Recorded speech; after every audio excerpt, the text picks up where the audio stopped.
keeping their culture, language, and religious practice alive through genocide and loss of land and autonomy. Here in Arlington, we sit on the land of many different tribes, including the Piscataway, Pamunkey, Nanticoke, Anacostan, also called the Nacochunk, Patawomac, and others. And in acknowledgement and honoring of the most recent violence between Israel and Hamas, I share words from UUCA President, Reverend Dr. Sophia Bettencourt. I pray for the people of Israel and Palestine. I pray for leaders around the globe who must respond to this latest flare of violence and the untenable ethical considerations that abound. I pray for Muslim and Jewish UUs who experience the impact of this long strife acutely. I pray for those of us less likely to know the trauma of unending brutality and harm will not turn away from generational loss, from the devastating realities and their root causes, or from the relentless tragedy of war and occupation. Be gentle with yourselves when you need to be, but do not turn away unless you must. We are one global family living tenuously on the same human-impacted earth. Let us center ourselves in justice as we call for peace.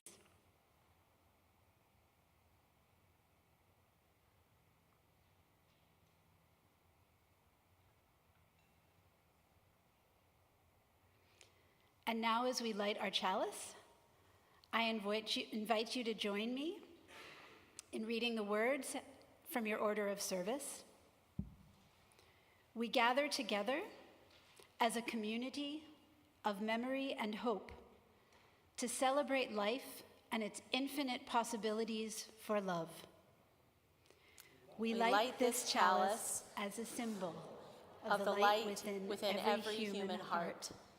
May our individual sparks meet and merge, bringing both light and warmth to the world.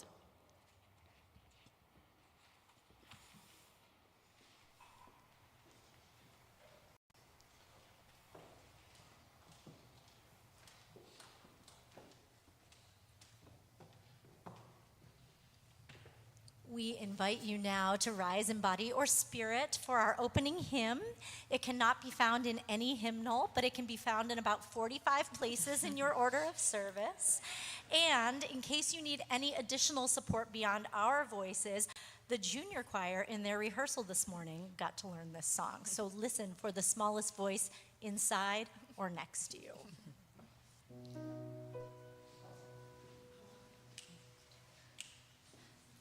If I had the wings of a dove, wings that would take me where I want to go, I'd fly from the utmost way out into space. Oh no, no, no, no, there is no hiding place. If I had the wings of a dove, wings that would take me where I want to go, sing, y'all.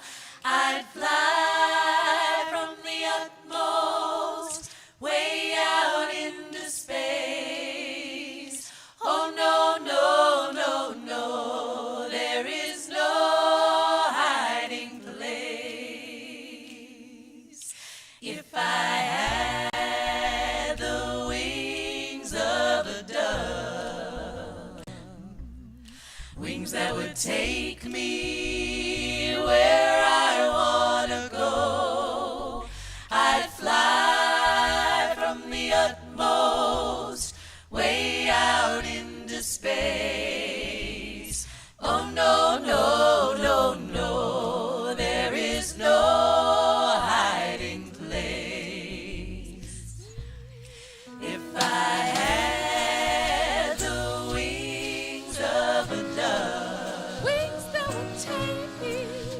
that would take me where I want to go. I'd fly from the utmost, way out into space. Oh no, no, no, no, there is no hiding place. You get one more chance.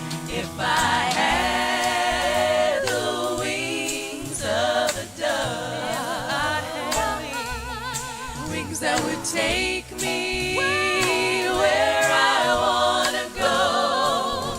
I'd fly from the utmost, way out into space. Oh no, no, no, no, there is no hiding place. Oh no, no, no, no, there is no hiding place.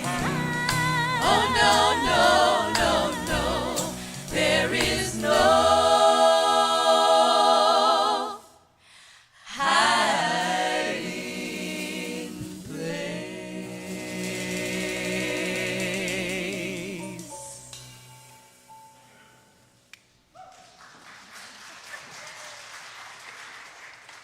Thank you, be held. I would like to share a story with you this morning, and I'm hoping that some of my smaller friends might like to join me up here on the chancel. Christina, would you help out by bringing me that dress-up bin? I don't know if anybody likes dress-up. Nobody? I like dress-up. So come on up. I could use a helper to hold the storybook, thank you so much, and show the pictures. So yes, exactly, open it and hold it if people want to see the pictures. And then I'm gonna bring the dress-up in right down here, because we might want to help the grown-ups understand the story more by dressing up a little bit. So if you want to, there are some things in here. You don't want to hold it. Does anybody else want to hold it? Okay, you know what, I saw you first. Here, striped shirt, come on up. Yep, exactly. Perfect. Open it up for me. There we go. And let's just go to the first page. This book is called Julian is a Mermaid, and it's written and illustrated by Jessica Love. Do you know this book? That's amazing. But the story, the version I'm going to tell you, the way to tell the story, was actually created by Reverend Dr. Laura Solomon, who some of you remember was our intern minister here, and who now serves as a Unitarian Universalist minister in Reading, Massachusetts. So she helped us to tell this story. This is a boy named Julian, and this is his abuela. Does anybody know what abuela means in English? It's a Spanish word, yes? Grandmother, exactly. And those are some mermaids. Julian loves mermaids. Can you turn it? As Julian was on the train with his abuela, he was reading his book and imagined himself to be a mermaid. He imagined sinking deeper and deeper into the sea until he was surrounded by fish of every color. Julian imagined himself with long, curly hair. Next page. Perfect. You're doing so great. And a pink and orange mermaid tail. He did flips in the water and practiced swimming with his tail until his abuela said, next page, "Vámonos, mijo, this is our stop." Julian got off the train with his abuela. The mermaids waved goodbye. We could all be mermaids right now and wave goodbye. Goodbye, Julian. As Julian and his abuela walked home, Julian was very excited. "Abuela, did you see the mermaids?" "I saw them, mijo," she said. "Abuela," said Julian, "I am also a mermaid." Julian showed his abuela a picture from his book with a beautiful mermaid. "Okay," said abuela, "I'm going to take a bath. You be good." Next page. Good job. This is the dress-up part. If you would like to take something from the dress-up bin to try on as we tell our story. because Julian got an idea. First, he went to the plant in the living room and he broke off a couple pieces. Then he got a couple flowers from Abuela's dresser. Ooh, like that one. Julian made himself a beautiful headpiece. I see some beautiful headpieces here. And he put on some of his Abuela's lipstick. Then Julian got another idea. Very carefully, he took down the lacy curtain from the window. Don't try this at home. And made himself a beautiful skirt. Julian felt very beautiful and proud. Julian's abuela came out of the bath and was very surprised to see Julian wearing her plants, her flowers, and her curtains. Uh-oh, thought Julian. It's just one piece, I think, Jaja. Just put the whole thing on. It's like the whole thing. It's fabulous. Yes. Yeah. No, I love it. That's perfect. Yes.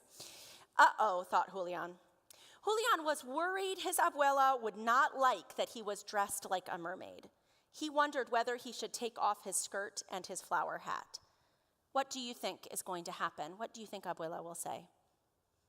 I am betting on abuela. Ready? Come here, mijo, said his grandmother.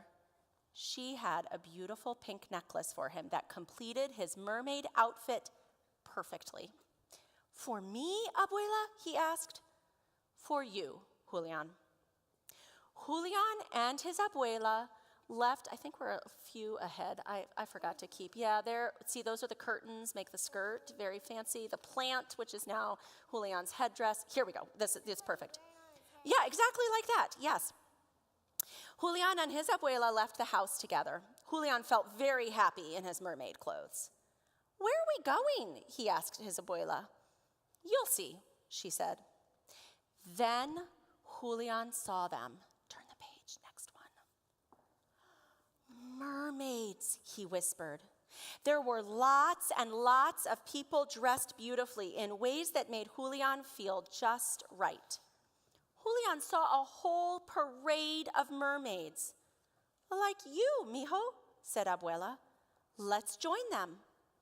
And they did. Now, I love this story. Thank you so much. There they all are. And do you know there really is a mermaid parade in Coney Island? You know a different version? This has many fewer, it's mostly pictures in the book, right? Fewer words. There really is a mermaid parade in Coney Island, which is someday my deep dream to see. And maybe Julian will be marching in the mermaid parade. The thing I love about this story is how Julian was able to dress in just the right clothes that made him feel proud and comfortable in his body. And so I wonder what makes you feel proud in your body, maybe shoes that make you go fast, or a skirt that's really fancy, or a shirt with your favorite animal on it. I hope that, like Julian, you're able to wear something and do something that makes you feel proud and comfortable and just right. Thank you so much for holding the book. That was very well done, despite the fact that I did not cue you very well, so awesome. And we now tragically need to put our dress-up things back in the bin. They actually belong in my home, where we wear purple feather boas more than you might expect. And we will send you all on your way to your classes as Jen and the rest of us Please and thank you. Sing them on their way. Thank you. Thank you so much. Amazing. Peace to you on your way. May you grow in love each day, meeting new friends and opening your mind to the wonders of the world you will find. To the wonders of the world you will find.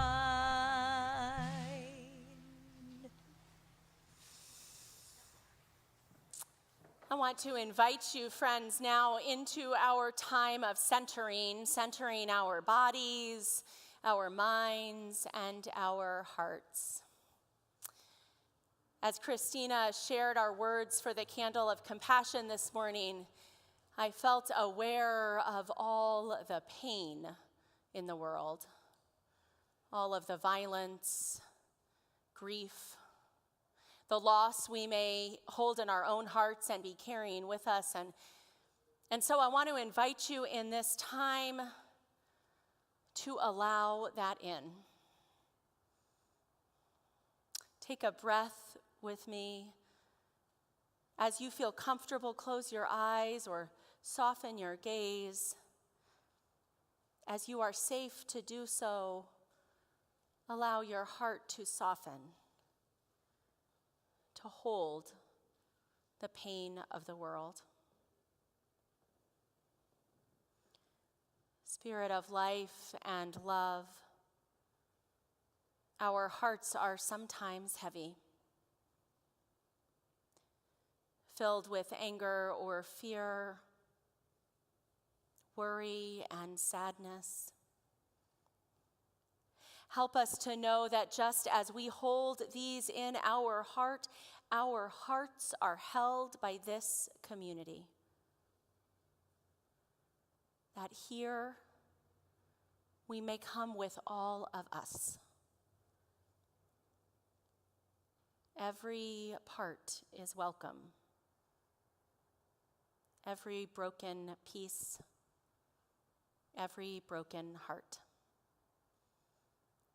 Spirit of life and love, wrap us up in care so that we know that even when we grieve, we are not alone. May it be so. Amen.